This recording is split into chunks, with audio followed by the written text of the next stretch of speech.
Alright, so in your first contention, you stated that individual parents have the right to choose whether they want their child to have vaccinations or not. Do you agree? Sure. Yes. So, do you also realize that if parents can provide valid evidence, such as they have a religious belief, or a personal belief, or medical reason, they can opt out of these vaccinations? Personal belief I believe, is only true in 20 states. But then they can also opt out for religious reasons and health reasons. Sure. So if they have a legitimate reason why they don't want their child to be vaccinated, they can opt out, correct? No, I disagree, because if they simply believe that it would not be the best decision for their child to be vaccinated, they wouldn't be able to opt out. It's for religious and medical reasons that are the main reasons that they are allowed to opt out, which is different than... So what do you think would be a better reason to opt? What is another reason that they would opt out? If the parent weighing the risks of getting a serious adverse side effect compared to the risks of what they think the risks of getting the disease are after knowing about the subject, then they would then they would be able to decide. Alright, but don't you agree that if a vaccination was going to be introduced to an entire nation of children, that it would be heavily tested and given a lot of time? Because if it was forced on every single person... we disagree with this, as shown by our third contention, that because of their financial ties to the industry, vaccines are often being pushed out even before they are ready to be, and we do have evidence about this, which my partner will bring up in her next speech. Alright, but then...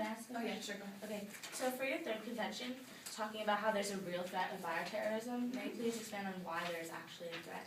Because if people are not vaccinated and protected against common diseases, then is a good chance that an opposing country could, or just a radical, could introduce the disease into a system of a country, which could cause massive devastation. For example, this is an example of how a disease could cause severe deaths, was that right after World War I, though 9 million people did die during the actual war, about over 50 million people died right after it because of an influenza epidemic. So if they had been vaccinated and protected from influenza, then none of this would have happened. However, do you actually think that the threat of a bioterrorist attack is that major, that it's necessary to vaccinate people because of the threat of bioterrorism? It's a real threat. It's important to be prepared. From where?